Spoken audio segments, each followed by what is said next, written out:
Muito bem, meus irmãos queridos, vamos dar início à nossa aula, ao nosso estudo. As crianças já estão no salão ao lado.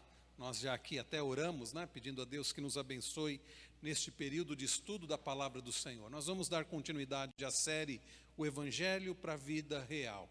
Chegamos no estudo de número 6, que compreende os capítulos 11 e 12 do livro O Evangelho para a Vida Real, escrito pelo falecido Jerry Bridges. Jerry Bridges faleceu não faz muito tempo. Foi um homem que Deus usou de forma especial nos seus escritos. Tem livros preciosos para a nossa vida, muito bíblicos esses livros, e nós louvamos a Deus. E um dos livros que tem sido bênção, tem sido edificante para as nossas vidas, é justamente esse, o Evangelho para a Vida Real. Se você puder ter esse livro, compre, porque ele vale muito a pena. Então hoje nós vamos lidar com os capítulos 11 e 12. Nós vamos falar sobre dois assuntos que estão ligados. O primeiro deles é sobre o dom de Deus, a fé como um dom de Deus. E segundo, o fato de que fomos adotados através de Cristo e somos filhos de Deus. Esses dois assuntos. Comecemos, irmãos, falando sobre o dom de Deus. Obrigado, Deus abençoe. O dom de Deus. Talvez você não tenha em mente o real significado ainda do Evangelho. Talvez você não tenha entendido sobre como nós podemos ter fé. Nós estudamos recentemente, não no domingo passado nós falamos sobre a Reforma Protestante, mas no anterior, no retrasado, através do nosso irmão Cleiton, nós aprendemos sobre a maravilhosa doutrina da justificação pela fé somente. Nós aprendemos, queridos, que nós somos salvos, e nós somos salvos através da justificação. Nós somos justificados pela fé em Cristo Jesus, o que significa que Deus nos vê agora através de Cristo. Mas há algo interessante, nós somos justificados mediante a fé. Então, ao falar sobre o dom de Deus, olhe comigo o que diz o apóstolo Paulo lá em Romanos 3, versos 21 a 23, eu creio que os irmãos conseguem enxergar aí, Romanos 3, a gente vai tentando deixar a letra um pouco maior por causa da distância da TV, mas eu creio que os irmãos conseguem. Se eu consigo enxergar, os irmãos conseguem também, viu? O apóstolo Paulo, escrevendo aos Romanos, aliás, uma das cartas que mais nós lemos a respeito da doutrina da justificação pela fé, é Romanos. Paulo fala sobre este tema de forma especial nos capítulos 3, 4, 5. E vejam o que ele diz aqui nos versos 21 a 23. Mas agora, sem lei, se manifestou a justiça de Deus, testemunhada pela lei e pelos profetas. Justiça de Deus, mediante o quê? Mediante a fé em Jesus Cristo.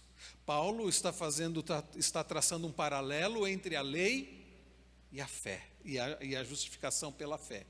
Ele diz, para todos e sobre todos os que creem, porque não há distinção, pois todos pecaram e carecem da glória de Deus. Todos pecaram e carecem da glória de Deus. Irmãos, pensem, nós fomos justificados. Justificação, como nós aprendemos no domingo retrasado, é até um termo forense, porque nos dá a ideia de uma declaração. Nós fomos declarados justos. Mas como nós fomos declarados justos? Nós somos justificados mediante a fé. Ok, talvez você tenha conseguido compreender a doutrina da justificação. Agora você é declarado justo. Nós continuamos pecadores, é verdade. Mas Deus, o justo juiz, nos declara justos. Não porque somos justos em nós mesmos, mas através daquele que é justo. Quem, queridos irmãos, é o justo? Jesus Cristo. Ele que nós temos aprendido através dessa série, o Evangelho para a Vida Real, ele que obedeceu de forma perfeita toda a lei, porque nós não conseguiríamos obedecer, e mais do que isso, ele não somente obedeceu toda a lei, como ele pagou o preço pelos nossos pecados, morrendo, oferecendo a si mesmo como oferta, sacrifício em nosso lugar. Agora nós somos justificados. Mas aí vem a pergunta, É pela fé? Ok, é pela fé. Aí vem essa pergunta, como podemos obter fé? Essa é uma pergunta importante, e é uma pergunta oportuna, e é uma pergunta interessante. Ok, a pessoa é justificada mediante a fé. Nós lembramos no domingo passado, porque no sábado retrasado foi celebrado os 503 anos da Reforma, nós relembramos uma das doutrinas, os solas da Reforma, e nós vimos também, queridos, lembramos que Lutero, depois de muito buscar justiça, depois de muito buscar alcançar a satisfazer a Deus através da sua própria justiça e se frustrar com isso, Lutero entendeu Romanos 1, quando Paulo relembra as palavras de Abacuque, dizendo que o justo viverá pela fé. Mas a pergunta continua: como obter fé? Será que eu vou obter fé? Será que ela vem simplesmente como uma resposta intelectual à mensagem do Evangelho? Eu ouço o Evangelho, então eu raciocino sobre aquilo e penso, olha, realmente faz sentido. Essa palavra de que todos pecaram e que existe um Salvador, eu estou compreendendo, e aí a pessoa, e principalmente quando a pessoa que está evangelizando tem bons argumentos, né? Tem boa retórica, leva o outro a entender tudo intelectualmente, dizer, ok, eu creio em Cristo. É assim, queridos, que nós obtemos fé. A fé é uma mera resposta a uma mensagem que ouvimos devido à nossa capacidade cognitiva e intelectual, a mensagem que ouvimos? Ou será que aqueles de nós que compartilham o Evangelho com outros precisam se esforçar muito, aprender técnicas de oratória, de comunicação, de vendas? Tem cursos assim para ensinar como que você faz uma venda, como você fecha um negócio. Será que nós precisamos para conseguir convencer as pessoas? Não. Irmãos, a resposta é não. A fé, preste bastante atenção, não é algo advindo do nosso intelecto, de uma capacidade simplesmente cognitiva que nós temos, de um arrazoado, de compreender as coisas intelectualmente e dizer, ok, eu creio. Não. Talvez você consiga convencer alguém em termos políticos, a votar em um ou no outro, usando argumentos meramente intelectuais. Talvez você consiga convencer alguém a torcer para um determinado time, usando argumentos. Talvez você consiga convencer pessoas a tantas coisas, apenas através da sua argumentação e a pessoa usando do intelecto dela. Mas fé não. Sabe como é que se obtém a fé? A fé, na verdade, uma resposta curta, é um dom de Deus. Nós não respondemos ao Evangelho porque intelectualmente compreendemos e diante de várias propostas, diante de várias alternativas, nós raciocinamos e chegamos à conclusão que seguir a Cristo, crer em Cristo é o melhor. Aliás, eu fico pensando em termos racionais, em termos naturais. Quando nós pensamos no cristianismo, quando nós pensamos sobre o Evangelho, que tem a ver com negar a si mesmo, que tem a ver com amar ao próximo, que tem a ver com perdoar, que tem a ver com pagar o mal com o bem, não pagar o mal com o mal, não faz muito sentido escolher este tipo de crença, não faz muito sentido crer em Cristo. Então, queridos, a questão da fé não é meramente uma resposta a uma mensagem depois de um arrazoado, depois de raciocinarmos intelectualmente, porque diante de tantas alternativas, e veja, quando eu digo tantas alternativas, não estou dizendo tantos caminhos que levam a Deus, porque é somente um caminho que leva a Deus, e é Cristo. O que eu estou dizendo é que, se formos olhar apenas do ponto de vista humano, natural, racional, existem outras propostas que são muito mais atrativas. Você viver essa vida, curtindo essa vida, aproveitando o melhor dessa vida e no final vai dar tudo certo. Você crer em você mesmo, olha como isso é muito mais atrativo, uma mensagem tão comum nos nossos dias e tão atrativa. Acredite mais em você mesmo, creia em você, você vai conseguir, você vai chegar lá. Você é o centro do universo. Agora, crer em Cristo, alguém que passou por esta terra há cerca de 2000 anos atrás, alguém que foi rejeitado, alguém que trouxe uma mensagem de arrependimento, que disse que o seu reino não era deste mundo. Alguém que foi morto, que foi traído. Alguém que pessoas insistem em dizer, olha, foi apenas uma figura histórica, não há nada de divino nele. Crer nele, irmãos, isto vem de Deus.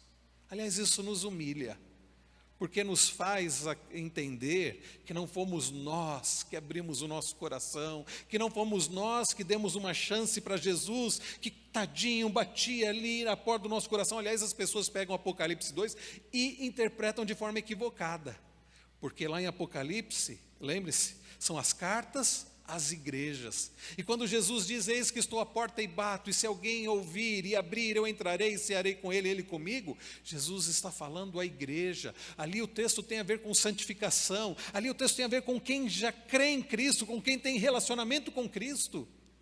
Então não pense que Jesus é um coitadinho, que você precisa abrir a porta do seu coração para dar uma chance a Ele, como de vez em quando a gente recebe esse tipo de mensagem pelo Facebook, WhatsApp e outros meios assim.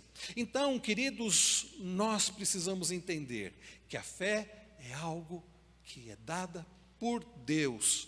Olhe comigo aqui, vamos falar sobre escravidão espiritual. Preste bastante atenção no que escreveu o apóstolo Paulo aos Efésios, capítulo 2, versos 1 a 3. Ele começa dizendo que Deus nos deu vida. Então, nós já temos olhado para esta verdade de que a nossa condição espiritual era de morte. Ele vos deu vida estando vós em que condição? Prestem atenção. Ele vos deu vida estando vós mortos nos vossos delitos e pecados, nos quais andaste outrora, segundo o curso deste mundo, segundo o príncipe da potestade do ar, do espírito que agora atua nos filhos da desobediência, entre os quais também todos nós andamos outrora, segundo as inclinações da nossa carne, fazendo a vontade da carne e dos pensamentos, e éramos por natureza filhos da ira, como também os demais. Vamos pensar um pouquinho, irmãos, vamos parar para analisar um pouquinho este versículo. Tá? Em primeiro lugar, nós podemos verificar que Paulo começa dizendo que Deus nos deu vida. E por que foi necessário Deus nos dar vida? Olhe comigo, aqui é só Magno e descendo que vai destacando. Tá? Ele vos deu vida, estando vós mortos. Vamos parar para considerar um pouco esta verdade. É claro que Paulo está falando de morte espiritual. Paulo não está falando de morte física, é morte espiritual. A condição do ser humano sem Deus é de morte. Aliás, nós podemos dizer que nós já nascemos mortos. Olha que curioso isso. Você nasce, fisicamente você nasce, morto espiritualmente. Essa é assim que acontece.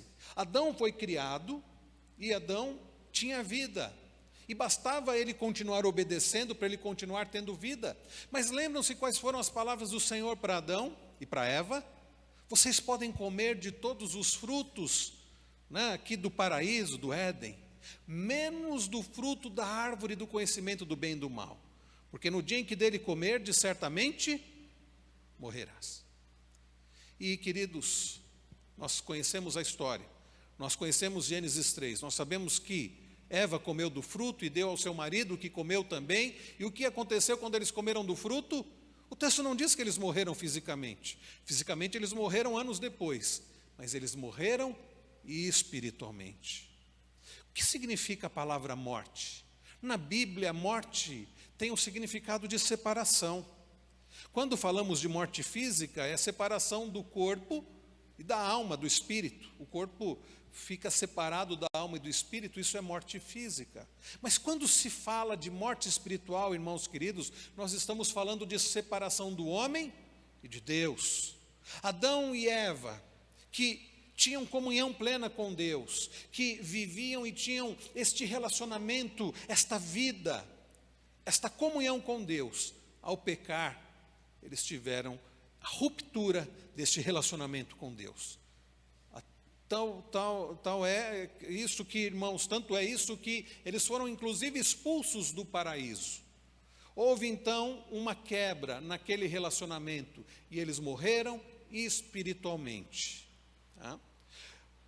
Nós carregamos conosco o pecado original, os filhos de Adão e Eva e toda a descendência, então já nascem mortos espiritualmente. E é necessário, então, queridos, recebermos vida. Então, nós éramos totalmente indiferentes ao Deus da Escritura, a ponto de Jesus dizer: não quereis vir a mim para terdes vida. Você já viu eu já tenho dado esse exemplo, né? Você já viu um morto pedindo comida, pedindo água? Não. Porque a resposta é muito simples, porque ele está morto. Quem está morto não pede nada. Quem está morto não tem desejo algum, porque está morto. Da mesma forma, o ser humano sem Deus, ele está morto. E ele precisa de vida. Ele precisa receber a vida. Podíamos ser religiosos, mas ainda estávamos mortos. Talvez você se lembre de um homem chamado Nicodemos, não o doutor Augusto Nicodemos. Nicodemos da Bíblia, lá do Evangelho conforme João, capítulo 3, quando era um homem que era muito religioso, um dos principais ali dos fariseus, e ele vai ter com Jesus, e ele se apresenta, e ele de forma bastante respeitosa, né, vai ter com Jesus. Lembram-se o que Jesus falou para aquele homem? Aquele homem tão religioso, aquele homem certamente muito respeitado na sua comunidade, na comunidade judaica, como um líder religioso, um homem visto como íntegro. Jesus diz o que para ele? Importa o quê? Nascer de novo. Aquele homem podia ter status, aquele homem podia ter um bom testemunho por parte dos de fora, aquele homem podia ser respeitado, aquele homem podia ser religioso, aquele homem podia ter uma roupa de uma pessoa religiosa, podia ter práticas religiosas, mas ele não havia nascido de novo. Lembre-se também, meus irmãos, do próprio apóstolo Paulo, Saulo de Tarso. Ninguém poderia alegar ser mais religioso do que ele. No entanto, qual era a condição dele antes de Cristo dar-lhe vida? Ele estava morto também. Paulo era fariseu, cidadão romano fariseu, instruído aos pés do grande mestre Gamaliel dos seus dias, um homem que buscava auto-justificar-se através das suas obras, mas não era um homem perfeito, era pecador e estava morto, até Deus dar-lhe vida. Então, irmãos queridos, pessoas espiritualmente mortas não podem receber e acolher o Evangelho, sabia disso? Sabe, não tem gente que você prega e você fala e a pessoa ouve, e você pode falar da beleza que é o céu, que será o céu, e de quão terrível será o inferno, e a pessoa ouve e ela diz: ok, mas eu vou continuar vivendo desse jeito.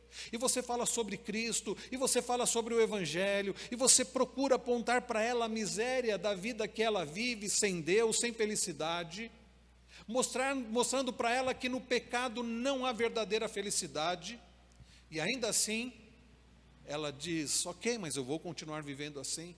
Sabe por quê? Porque ela está morta. Agora tem situações em que você prega o Evangelho, e a pessoa reconhece, e a pessoa responde, e a pessoa... Por quê? O que é isso, meus irmãos? Será que... Você já teve essa situação, já passou por essa situação? Você pregar por muito tempo alguém, e você gastar tempo, e a pessoa não reconhecer, não ter conversão, e você pregar por uma outra pessoa de uma forma muito mais rápida, e a pessoa se converter? E aí você pensa: mas o que eu fiz de diferente? Queridos, a questão não é o que nós fazemos. A questão é o agir de Deus no coração da pessoa. Há pessoas que você prega e ela vai continuar morta. E há pessoas que você prega e Deus vai dar vida. E quem faz esta obra é o Senhor. É por isso que não há um lugar na Bíblia que diz que você deve converter alguém, que você deve convencer alguém. Aliás, a Bíblia é muito clara ao dizer que é o Espírito que nos convence do pecado, da justiça e do juízo. Nós devemos fazer apenas o quê? Pregar. Quem vai convencer? É o Senhor. Eu fico pensando em Jonas, né? Jonas recebe a tarefa de pregar para os ninivitas, povo que ele certamente odiava. Alguns comentaristas bíblicos chegam a levantar a possibilidade de que os pais de Jonas tivessem sido mortos por ninivitas. Era um povo terrível, né? Inimigo do povo de Deus. Mas, queridos, quando Jonas recebe esta tarefa e ele tenta fugir disso, ele tenta fugir de Deus, mas Deus não respeita o livre-arbítrio de Jonas, aliás, não tem essa de Deus respeitar o livre-arbítrio do homem. E se Deus fosse respeitar a nossa vontade, nós continuaríamos mortos, né? Porque o morto não pode escolher a Deus. Mas fato é que Deus faz com que Jonas fosse pregar aos ninivitas. Lembram-se como é que ele prega? Porque Deus diz assim, olha, pregue e se houver arrependimento, eu não vou destruir a cidade. Jonas prega. Lembram-se em que contexto? Ele percorre a cidade, correndo certamente. Porque no caminho de 3 dias ele percorre e ele vai rápido pregando. E o que acontece? As pessoas ouvem a mensagem e há arrependimento, e Deus não destrói a cidade, o que leva Jonas a ficar revoltado com Deus, né, contra Deus. Mas o fato, irmãos, é que não foi a disposição de Jonas que fez diferença, não foi a forma, nem mesmo o amor dele para com aquelas pessoas que fez diferença, foi Deus agindo no coração daquelas pessoas. Irmãos queridos, aprendamos que a fé não é algo que nós produzimos. Aliás, seria até, humanamente falando para nós, mais fácil se fosse assim, né? Você tem um familiar que você ama muito e quer que ele se converta, você produz fé nele.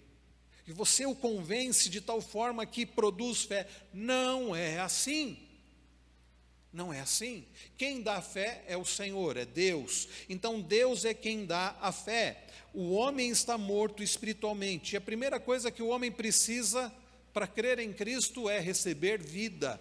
Alguém que está morto espiritualmente não vai crer em Cristo pelo fato dele estar morto, da pessoa estar morta. O que é necessário, queridos, para que alguém possa desejar a Cristo, se arrepender dos pecados, ele receber primeiro o quê? Vida. Está claro até aqui, meus irmãos? Ângela, tem um microfone para a nossa irmã Ângela? Eu gostaria só de comentar a respeito do meu marido, né? 32 anos, muito mais a gente orando, né? Eu orando por ele, pela conversão, tudo, né? E foi muito interessante porque o que realmente, e todos os dias a gente, né? Às vezes ele, o que você está lendo? E era o cada dia, né? Às vezes um direcionamento que a gente pegava para estudar, era o cada dia. Mostrava tudo. E eu só fiquei sabendo que foi cada dia, quando eu li esses tempos, logo depois que ele faleceu, que foi através do cada dia, de uma leitura do cada dia que chamou a atenção dele. E ele falou, e ele comentou uma vez, e comentou comigo, né? Ele falou, como que eu te vi tanto ir para a igreja, participava das coisas, participava com os nossos filhos, como que eu nunca consegui enxergar Deus? Aí eu falei, porque não era a hora. E agora foi o momento. Então, na realidade, 2 anos e meio antes dele falecer, é que ele se converteu. Isso foi maravilhoso, né? E é uma das coisas que realmente não nos capacita isso. Verdade. Não é? Quem faz mesmo a obra é o Senhor. Nossa tarefa é anunciar, pregar, né?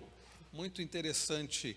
E isso me fez lembrar, Ângela, o reverendo Ellerson Duarte, lá da Presbiteriana Conservadora, esteve conosco há alguns anos, e eu me lembro de uma história que ele contou aqui. Ele falou que um dia alguém bateu a porta da casa dele. Alguns irmãos eu acho que estavam nesse dia que ele contou essa história. O sujeito, vou ver se eu lembro bem, a Virgínia vai estar, eu acho que agora à tarde, qualquer coisa ela lembra melhor para nós. Mas ele disse que um sujeito bateu na porta e ele abriu. Aí ele falou assim, o senhor é pastor? Ele falou, sou. O senhor poderia me falar de Jesus, por favor? Claro. Aí falou do evangelho. Aquela pessoa, ok, eu entendi, eu quero ser batizado, quero... Aí passou um tempo, um pastor amigo dele chegou e falou, escuta, o que aconteceu? Eu encontrei o fulano de tal e você pregou para ele, e ele agora está firme na igreja. Ele falou, mas o que você fez? Porque eu estou pregando para ele há não sei quantos anos, e você... Ele falou, não, eu não fiz nada diferente do que você fez. Qual é a resposta? A resposta é essa, e o reverendo Erdes falou isso. Ele não fez nada de diferente, não trouxe uma mensagem, não foi mais convincente, não tinha mais poder nele do que é o agir de Deus. Isso até nos encoraja, nós vamos chegar lá, nós vamos falar sobre a questão da oração, né? Até porque, meus irmãos, se a fé fosse apenas produto intelectual da pessoa, por que você ia pedir para Deus converter alguém? Aliás, eu acho interessante nossos irmãos, e são irmãos nossos, né, de uma outra linha doutrinária, né, que nós classificamos como arminianos, eles creem que é o homem, pelo livre-arbítrio que tem, que abre o coração e crê. Eles dizem, não, a pessoa é que crê, a fé é algo da pessoa. Bom, e eu vejo esses nossos irmãos orando, eu vejo senhoras orando pelos filhos, mas por que se é a pessoa que tem que crer, por que ela vai orar para Deus, converter se é a pessoa que tem que crer? Não faz sentido. É por isso que alguém disse que todo arminiano de joelho é um calvinista, né? Porque quando ele está orando, ele está crendo que é Deus que converte, né? Então, irmãos, a primeira verdade destacada aqui no texto é que o ser humano sem Deus, ele está morto espiritualmente, e é por isso que ele precisa primeiramente receber vida. É curioso o que Paulo escreve lá em 1 Coríntios 2,14, ele diz, o homem natural não aceita as coisas do Espírito de Deus. E Paulo responde por quê? Ele diz, porque eles são loucura, e não pode entendê-las porque elas se discernem espiritualmente. Você pode dizer para a pessoa, você pode argumentar, dar exemplos, ilustrações, pode até ficar no ouvido da pessoa falando. Enquanto Deus não der o discernimento, e às vezes ele pode usar até o cada dia, né? Você fala, e Deus usa um livreto, ou usa uma outra pessoa, né? Para mostrar, não somos nós, Deus é quem faz a obra. Agora, nós somos instrumentos do Senhor, nós devemos falar, nós devemos pregar, e devemos confiar que Deus vai fazer a obra, se Ele quiser. Então, queridos, destaquemos isso. Continuando a olhar aqui para o versículo, vejam só o que ele diz também, segundo o curso deste mundo. Irmãos, o apóstolo Paulo diz que nós seguimos os caminhos, o ser humano segue o caminho do mundo. Após a descrição geral, então, da nossa condição, da condição do ser humano, como mortos espiritualmente falando, Paulo descreve de modo mais detalhado o que é a morte espiritual. A morte espiritual mostra que o ser humano segue o curso deste mundo. A palavra mundo, irmãos, é frequentemente traduzida, né? Aliás, frequentemente utilizada na Bíblia, como uma expressão que resume a essência humana que está em oposição a Deus. Isso é o mundo, não é o planeta, é a ideia da essência de alguém ou de um sistema que se opõe a Deus. Esse é o mundo. Por isso que a Bíblia fala as coisas do mundo. Aqueles que se opõem a Deus, à vontade de Deus, aos princípios da palavra do Senhor. Então consiste em pessoas, talvez até religiosas, refinadas, como o próprio apóstolo Paulo era antes, né, da sua conversão, e milhares de membros da igreja hoje em dia, chega a escrever o Jerry Bridges, bem como as pessoas mais vis. Você fala assim, olha, o sujeito, está claro que é pecador. Bom, talvez a pessoa não seja alguém que você olha e fala, olha que é um estuprador, é um assassino. Talvez ela seja uma pessoa até muito honesta, talvez seja uma pessoa muito cordata, seja uma pessoa muito gentil, muito bem apresentada, mas se ela está morta espiritualmente, ela vive em oposição a Deus, e ela faz o que faz, até coisas boas, mas não faz para a glória de Deus. Então, irmãos queridos, a palavra do Senhor, eu não coloquei aqui, mas, por exemplo, basta olhar um pouco mais Romanos 3, Paulo diz que não há um justo, nenhum sequer, não há quem entenda, não há quem busque a Deus, não há quem faça o bem, não há um sequer, não há reverência, temor de Deus. Basta olhar Romanos 3, versos 10 a 12 e verso 18.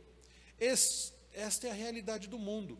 Pessoas que não amam a Deus, pessoas que não consideram a Deus, pessoas que vivem em oposição a Deus. Este é o mundo. Sua atitude para com Deus vai desde a indiferença até a hostilidade. Tem gente que é hostil mesmo e diz, eu quero o que a Bíblia manda fazer, eu vou fazer o contrário, né? E tem gente que simplesmente é indiferente. Deus, eu não creio. É indiferente. Então, tudo isso, meus irmãos, reflete essa ideia de mundo. E alguém que vive, como diz Paulo, segundo o curso deste mundo. E a pergunta que fica é assim que você tem vivido? Segundo o curso desse mundo? Segundo o mundo, segundo as pessoas que estão em oposição a Deus? Também nós lemos aqui, ele diz, segundo o príncipe da potestade do ar, do espírito que agora atua nos filhos da desobediência. Então, meus irmãos, esta é uma referência a Satanás, né, ao diabo. E nós não gostamos de pensar que nós éramos seguidores do diabo. As pessoas dizem assim, não, eu não seguia Deus, mas eu não era um satanista. Vejam, Paulo não está falando de um satanista, não está falando de alguém que se veste de roupa, né, roupa preta, de alguém que faz sacrifícios a demônios, não é isso não. Servir ao diabo não significa frequentar uma igreja satânica. Servir ao diabo é servir a si mesmo, é viver, né, contrário a Deus. As pessoas que não vivem para Deus são pessoas que vivem para o diabo. Elas podem até dizer não, de forma alguma, ou você dizer não, antes da conversão, eu não era um servo do diabo, não. Era porque, se você não servia a Deus, a quem você servia? Inconscientemente você pode dizer, mas você servia. Então, queridos irmãos, isso é muito sério. É por isso que nós procuramos, né, orientar sobre até relacionamentos. Às vezes eu vejo gente falando assim, não, olha, eu vou casar com fulano de tal, ele não serve a Deus não, mas é uma boa pessoa.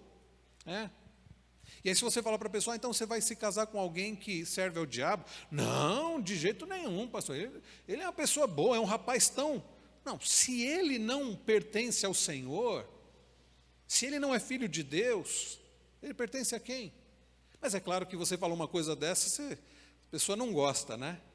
Não, aquela moça, mas ela é tão linda, e ela, mas se ela não serve ao Senhor, se ela não serve a Deus, ela serve ao diabo. Não, pastor, de jeito nenhum. Irmãos queridos, esta é a realidade. Quem não pertence a Deus, quem não serve a Deus, é a palavra do Senhor que está dizendo, segundo como é que nós andávamos antes de recebermos vida em Cristo, segundo o príncipe da potestade do ar. Quem é o príncipe da potestade do ar, do espírito que agora atua nos filhos da desobediência? É o diabo.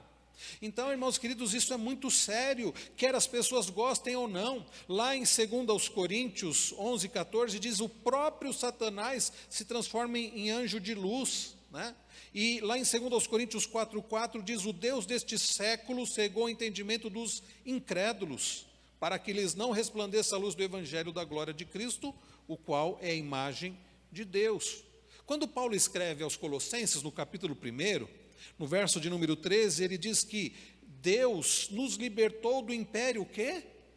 Lembram-se? Do império das trevas. Império das trevas. O que vocês acham que é isso? De onde nós fomos libertos? Império das trevas, ou seja, reino de Satanás. E fomos transportados para o reino do Filho do seu amor, para a luz. Então, queridos, esta é a realidade. Ou a pessoa pertence a Deus, ou ela pertence ao diabo. Não que o diabo é que criou, não é isso. Mas a ideia de alguém que vive em oposição a Deus. Pode ser uma pessoa honesta, pode ser uma pessoa aparentemente boa, mas se não vive para Deus, vive contrário à vontade do Senhor. Antes de Deus nos libertar do domínio de Satanás, nós éramos o quê? Escravos de Satanás, cativos de Satanás. Não podíamos ver a luz do Evangelho, não conseguíamos compreender, porque estávamos mortos. Tudo bem até aqui, meus irmãos? Os irmãos estão entendendo? Se houver alguma pergunta, fiquem à vontade, só levantar a mão.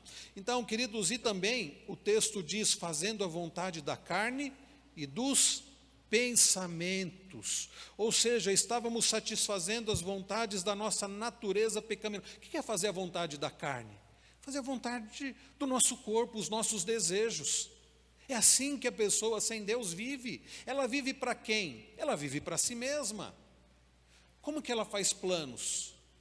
Esse mesmo autor, o Jerry Bridges, que escreveu o Evangelho para a Vida Real, ele escreveu um outro livro falando sobre pecados que... E eu até me lembro de um período nos estudos de terça-feira, eu dei esse estudo desse livro.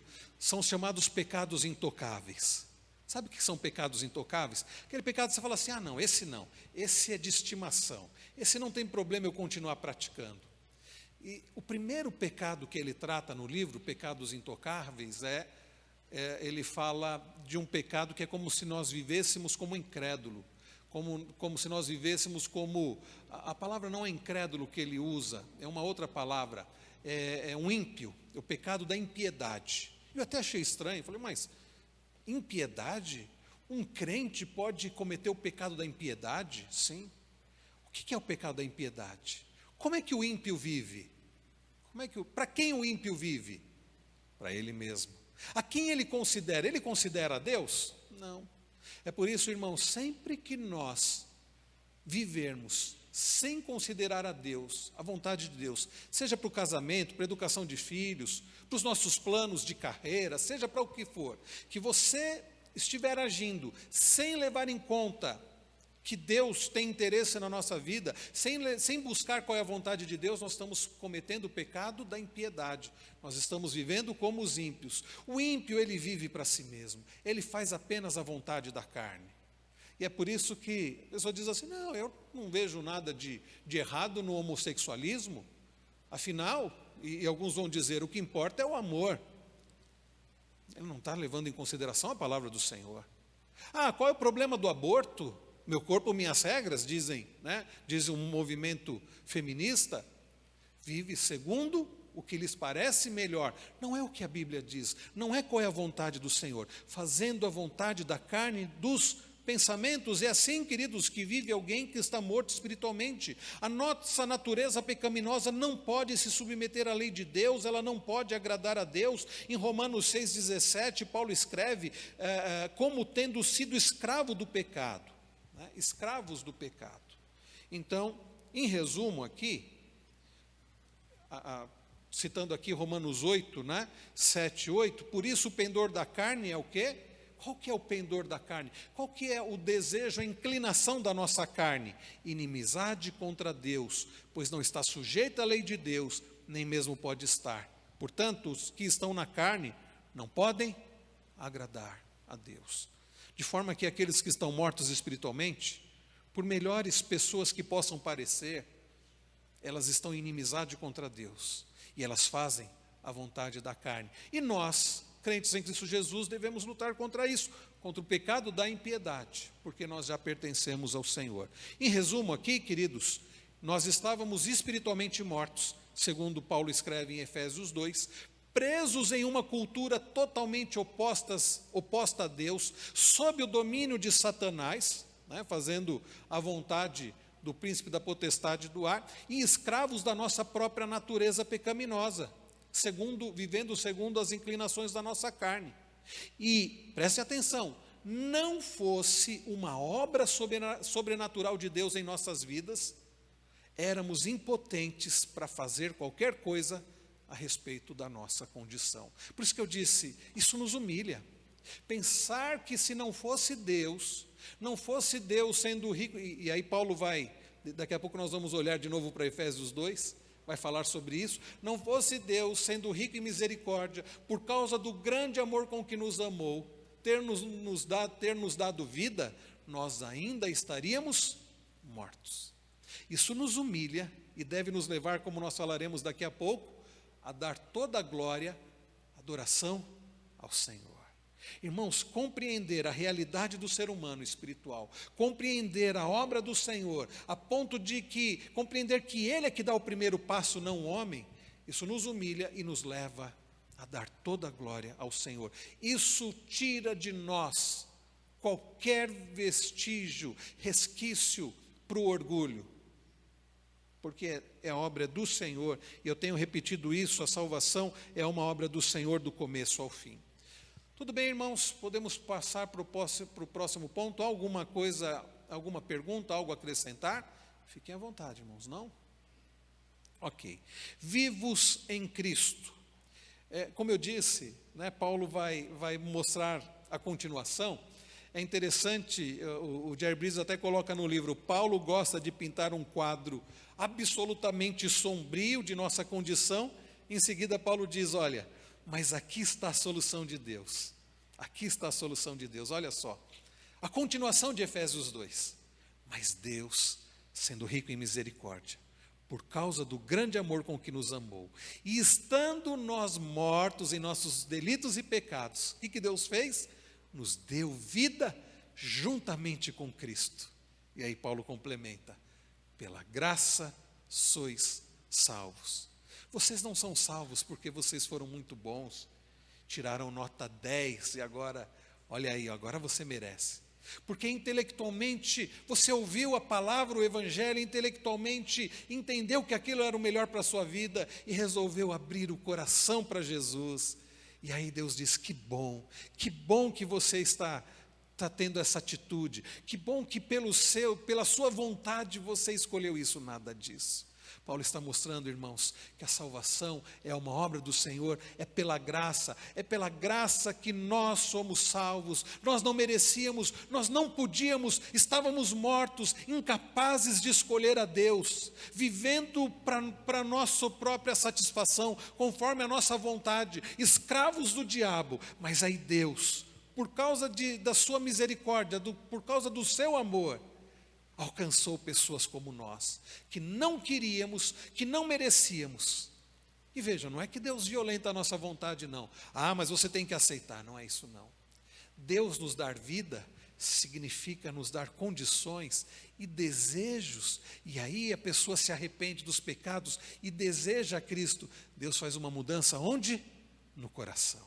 Deus nos dar vida significa que uma pessoa que não tinha condição alguma de desejar a Deus, passa a desejar a Deus. Não é Deus nos obrigando, mas Deus mudando a nossa natureza para que desejássemos. Isto é maravilhoso. Pela graça nós somos salvos. Queridos, é Deus que nos dá a vida espiritual. Ninguém consegue ter vida por si mesmo. E é por isso que eu creio que os nossos irmãos de linha doutrinária chamada arminiana, porque foi Jacobus Arminius, né? Que em oposição aos ensinos de Calvino, e não são ensinos de Calvino, eram ensinos da Bíblia, né, que Calvino ensinava, aliás, os alunos, né, do Arminius, disseram, não, o ser humano não foi tão afetado pela queda assim. Enquanto na igreja reformada se ensinava sobre a depravação total, ou seja, pela queda o homem foi afetado em todas as suas faculdades, né, e não tem condições de buscar a Deus. Essa é a ideia de depravação total. O pecado nos afetou de tal forma, e a gente chama na teologia de efeitos noéticos do pecado, nous do grego é mente. Então nós desejamos coisas que não agradam a Deus, nós queremos coisas que não agradam a Deus, fazemos coisas que não agradam a Deus. Por quê? Porque estamos mortos nos pecados. Os alunos do Arminius disseram, não, o homem não foi tão afetado assim, não. Ele ficou com condição de desejar a Deus, de buscar a Deus. Ele não é tão depravado espiritualmente assim. Ele ainda é bom e ele pode escolher coisas boas. Irmãos, a Bíblia não diz isso. A Bíblia não diz isso. É Deus que nos dá a vida espiritual. Não poderíamos nos tornar espiritualmente vivos da mesma forma que uma pessoa morta não poderia reviver por ela mesma. Um morto não revive por ele mesmo. E assim, uma pessoa morta espiritualmente, ela não pode reviver por si mesma. Lembram-se lá de João 11, quando Jesus vai até Betânia, porque Lázaro havia morrido. Os irmãos se lembram dessa história? Jesus fica sabendo que o seu amigo Lázaro estava muito doente. E aí ainda ele se detém algum tempo, e aí depois ele vai até Betânia. E quando ele chega, Lázaro já havia morrido. E uma das irmãs diz assim, Senhor, se o Senhor estivesse aqui, ele não teria morrido, isso não teria acontecido. E Jesus diz, eu sou a ressurreição e a vida, aquele que crê em mim, ainda que morra, viverá. E ela diz assim, não, eu sei que todos vão ressuscitar. Jesus diz, não, Jesus não estava falando da ressurreição do último dia. Aliás, a ressurreição do último dia mas Jesus já estava falando também de Lázaro. E lembram-se como é que foi a situação, a história? Lázaro estava morto. Há quantos dias Lázaro estava morto? Os irmãos se lembram? Quantos? Aí Jesus chega e o que Jesus faz? Jesus chama: Lázaro, vem para fora. Não é curioso isso? Lázaro poderia por si mesmo voltar à vida? Não. Lázaro recebe um chamado. Lázaro recebe vida. E é claro, nós estamos falando de uma ressurreição física, né? De uma ressurreição física. Então, irmãos queridos, a condição de Lázaro, enquanto estava no sepulcro, na verdade, podemos dizer que é um retrato da nossa situação espiritual. Nós podemos ouvir o chamado do Evangelho uma centena de vezes. E você pode pregar para alguém várias vezes, muitas vezes, e ela vai ouvir, mas tem uma coisa: a menos que o chamado seja acompanhado pelo poder do Espírito Santo que dá vida, e quem chamou Lázaro não foi qualquer pessoa, foi o próprio Deus, foi Jesus Cristo, a não ser que a pessoa seja chamada tendo o acompanhamento do poder vivificador, o poder restaurador, o poder salvador de Deus, a pessoa não terá vida. Então, queridos, é o Espírito que dá vida, não podemos responder ao chamado como Lázaro não poderia responder a um chamado se não fosse um chamado de poder. É Deus quem nos dá a vida, e Deus tem poder para dar a vida eterna. Então, queridos, vejam que a verdade é que nós decidimos de fato confiar em Cristo. Nós decidimos confiar em Cristo. Mas por que alguém chega ao ponto de decidir confiar em Cristo? Por que alguém chega ao ponto de se arrepender dos seus pecados? O que aconteceu antes? O que precisa acontecer antes? Podem falar, irmãos. Os irmãos estão muito quietos hoje, né? Precisa receber primeiro o quê? Vida. Precisa receber vida. Deus não vem ao encontro da nossa necessidade apenas até a metade do caminho. Eu achei muito bonita essa frase, eu não coloquei, eu creio que essa frase, mas o Jerry Bridges coloca essa frase no livro: Deus não vem ao encontro da nossa necessidade apenas até a metade do caminho, Ele vem o caminho todo. Quando nós estávamos mortos nos nossos delitos e pecados, nós não podíamos fazer nada, mas Deus vai até o nosso encontro. Então ocorre o que é chamado de novo nascimento. Irmãos, nós não temos a capacidade de entrar no reino, a menos que o Espírito de Deus nos dê vida, por meio do novo nascimento. Então, é Deus quem nos dá essa vida. Olha só, nós nascemos de novo por um ato, não do ser humano. Então esqueça essa ideia de que nós podemos abrir o nosso coração, nós podemos decidir por nós mesmos, pelo nosso arbítrio, né? Eu nunca vi, como eu disse, um morto ter vontade. Aliás, quando Paulo fala lá em Efésios 2, mostra, nós estávamos inclinados a fazer a vontade do quê? Da nossa própria carne. A nossa carne quer a Deus, quer a Cristo? Não. É um ato soberano de Deus. Então, preste atenção, nós nascemos de novo por um ato soberano, e aí vem uma palavra, talvez estranha para muitos, monergístico do Espírito Santo. O que é um ato monergístico? Não sei se você já ouviu falar sobre monergismo, tem até um site, né? monergismo.com. Esse é um termo que vem do grego, monos. Já ouviu falar de um avião monomotor? É que tem um único motor. Na época de áudio, hoje é tudo estéreo, né? Mas antigamente era mono. Eu fui testar lá uma vitrola que meu irmão me deu. Eu tinha uns discos antigos, que eram do meu pai, né? Da década de 60, e mono. Ou seja, você não tem um som estéreo, é apenas um canal, né? Então, a ideia de mono é a ideia de único.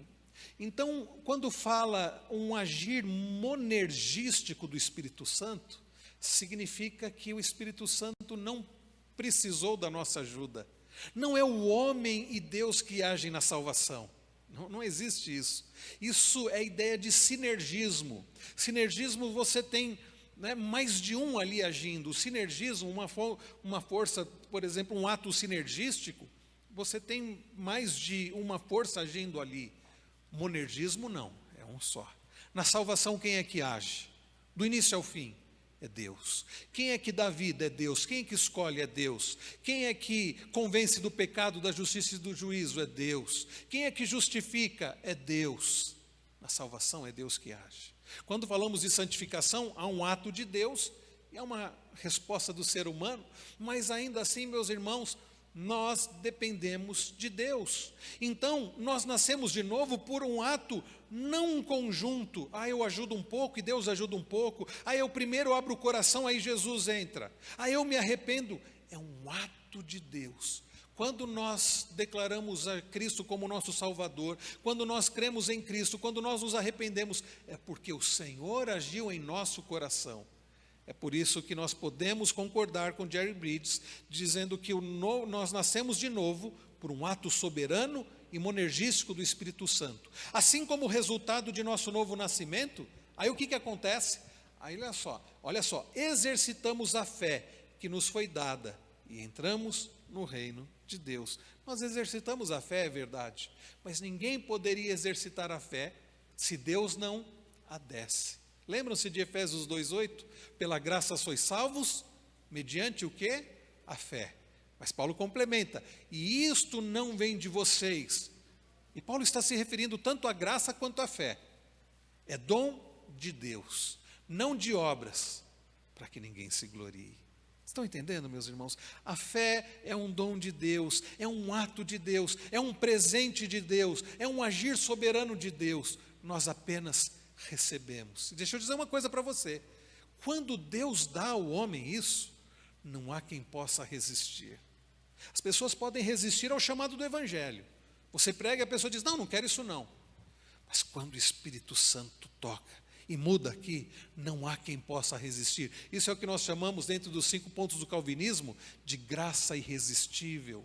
Porque Deus não apenas faz um convite. Quando Deus quer salvar, Ele transforma, Ele muda, Ele dá vida, Ele convence.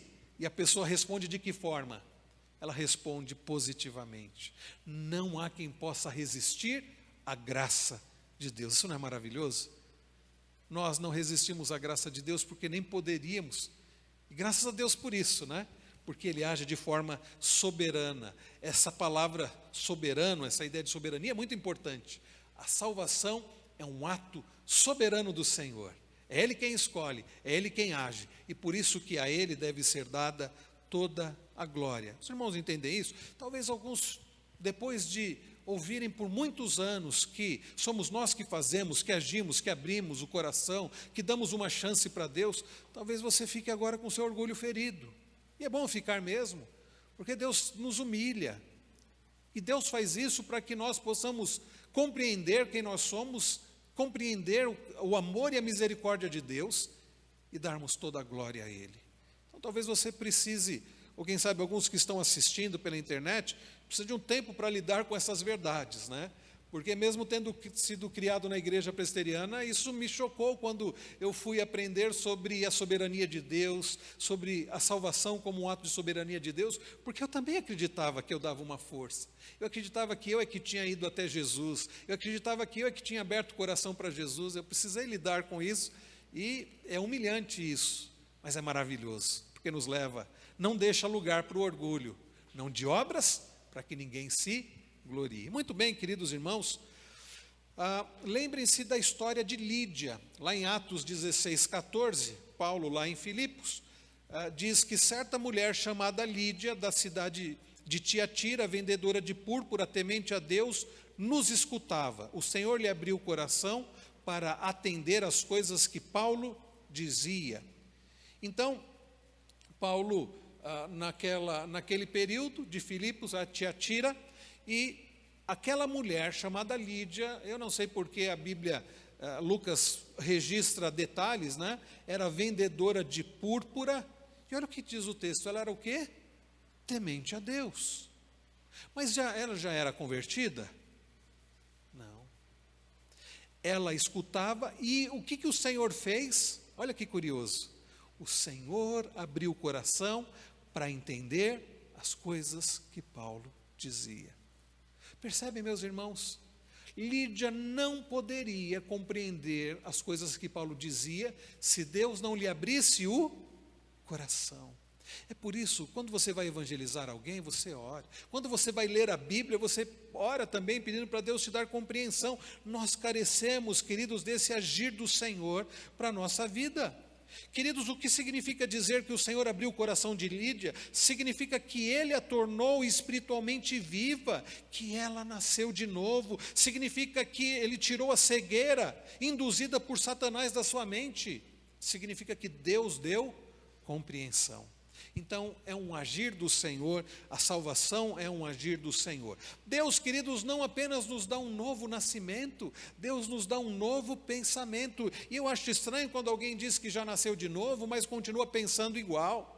Continua fazendo as mesmas coisas de quando ela vivia segundo o curso desse mundo, segundo as inclinações da própria carne, porque na conversão Deus muda não apenas a nossa situação, Deus não apenas nos justifica em Cristo, Deus muda o nosso pensamento, porque é uma mudança do quê? Do coração. Lembra-se, a Bíblia diz que Deus tem poder para tirar um coração, para transformar um coração de pedra e colocar um coração de carne. Deus tem poder para converter o coração. Talvez você tenha dificuldade com isso, né? de entender o porquê, como é que Deus faz estas coisas, mas fato é que na conversão Deus muda, e é claro, não é uma mudança da noite para o dia. A pessoa vai sendo transformada, e aliás, quando nós falamos sobre o processo da santificação, é um processo que ocorre durante quanto tempo? Em qual período? O resto da nossa vida. Eu ainda estou sendo transformado. Deus ainda está me transformando. Quantas coisas ainda precisam ser mudadas, mas Deus, uma vez eu vi uma pessoa com uma camiseta assim: tenha paciência, Deus trabalhando na minha vida ainda, né? Porque é Deus trabalhando ainda no coração do marido, transformando o pensamento da esposa, dos pais, dos filhos. Deus mudando o nosso pensamento. 1 aos Tessalonicenses 1, Paulo escreve: porque o nosso evangelho não chegou até vós tão somente em palavra, mas sobretudo em poder, no Espírito Santo em plena convicção, assim como sabeis ter sido o nosso procedimento entre vós e por amor de vós. Agora olha o que ele diz no verso de número 9: deixando os ídolos vos convertestes a Deus, para servirdes o Deus vivo e verdadeiro. Quando Deus dá um novo nascimento, Deus não apenas coloca assim: agora é meu filho, está registrado como filho, né, adotados na família da fé, mas ele vai continuar vivendo de qualquer jeito. Não, o novo nascimento implica numa mudança de comportamento. E sabe por que essa mudança de comportamento acontece? Porque agora ele frequenta uma igreja, e aquela igreja está cheia de regras, não faça isso, não faça aquilo. Não, não é isso não. Uma mudança de comportamento ocorre porque é uma mudança do coração. Sabe, aquelas coisas que você fazia antes, aqueles lugares que você ia antes, aquelas festas que você frequentava antes, talvez você até vá, mas sabe como é que você se sente? Você se sente mal, um peixe fora d'água, você já não tem prazer naquilo, você diz: que coisa estranha, mas eu curtia tanto isso, agora eu me sinto mal. Sabe por quê? Porque aquele não é mais o seu lugar, porque você não mais pertence ao mundo, você pertence ao Senhor, porque agora você tem o Espírito Santo, e há um agir de Deus na sua vida, na sua mente, uma renovação, há uma mudança, queridos, não apenas de nome, de registro. Agora nós podemos chamar a Deus de Pai, sim, mas uma mudança de natureza. Então, uma mudança de pensamento. Isso deve nos levar, todas essas verdades, queridos, resumindo aqui, né, porque o nosso tempo está quase se esgotando, todas essas mudanças devem nos levar toda essa verdade é um incentivo à oração, como nossa irmã Ângela comentou. É um incentivo à oração. Orar por aqueles que ainda estão mortos nos seus delitos e pecados. Então a percepção, a compreensão, queridos, de que a fé é dom de Deus, deveria nos encorajar a orar com confiança. Sabe, talvez você esteja sofrendo muito, talvez seja um filho, um marido, uma esposa, um amigo muito querido. que você vê que está caminhando a passos largos para o inferno, e você quer muito que Deus seja glorificado através da conversão daquela vida, que você quer que aquela vida seja transformada, você quer que aquela pessoa ou aquelas pessoas habitem eternamente com você, novos céus e nova terra. Sabe, nós aprendemos que não depende daquela pessoa, não depende também da sua boa argumentação, ainda que você deva pregar o Evangelho de forma fiel, sem dúvida alguma. Depende do agir de Deus agir com graça e misericórdia. Isso deve levar você a fazer o quê? Orar àquele que tem poder e amor para fazer isso. Dizer: Senhor, salva. Senhor, tenha misericórdia. Senhor, converta. Sabe o que pode acontecer? Pode até acontecer de você morrer e nem ver isso. E depois Deus fazer. E eu conheço muitas histórias de mães, avós, pessoas que oraram durante tanto tempo, morreram e não viram. Mas Deus fez.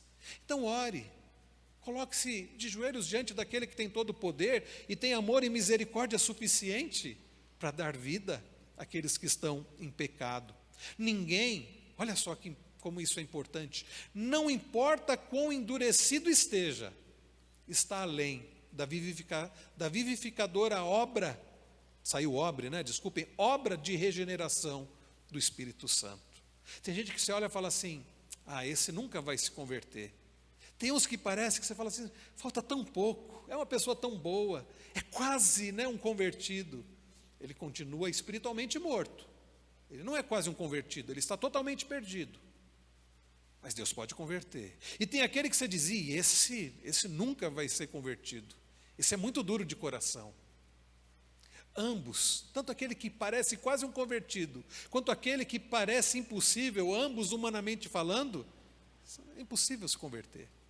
Lembram daquela passagem que Jesus encontra um jovem rico, e aquele jovem, aparentemente muito interessado pela vida eterna, pergunta: o que eu preciso fazer para herdar a vida eterna? E Jesus cita alguns mandamentos. Ele diz: não, eu já tenho observado isso eu já faço.